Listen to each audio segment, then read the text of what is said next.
अरे lockdown time रे मो पाखे टंकाटे नहीं, मु सांपो कौट आनी शला बीड़ी खाइक मु टंकाटे पाऊनी। सामान्य गोटे सांप तुम मत दे पारुन, आउ तुम मत बाहर आउ कौन दब। ओहो चंपा, तुम्हें बुझा चेष्टा कर, मो पाखे मात्र 1.5 टंकाटे अच्छी। किंतु मु सांप लगेबा निहाती जरूरी डांगू। अरे मो मुंडरे उंकुणी हो जाइछि। तम मुंडरे उंकुणी हो जाइछि? तेबे तम पाखे शोइले मो मुंडरे भी उंकुणी हो जिवो। गाँ रास्ता रे मु केमिति मुंह टेकी चलीबी? तमे मते भूली जाओ। मु आउ का लाइन मारिक पटई देवी, तमे मते भूली जाओ।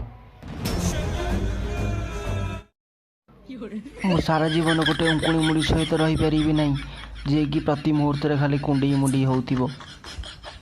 एइथिपई तमे मते सांप मागुथिल? जा हो, मोर 1.5 टंका बंचीगला। आउ का सांप देकी पटई देवी। तमे मत छाड़िक जाओनी, मु नंदा हो जीवी। ना रहिबो बाल, ना रहिबो उंकुणी। मु तुम पई नंदा हबाकू प्रस्तुत अछि।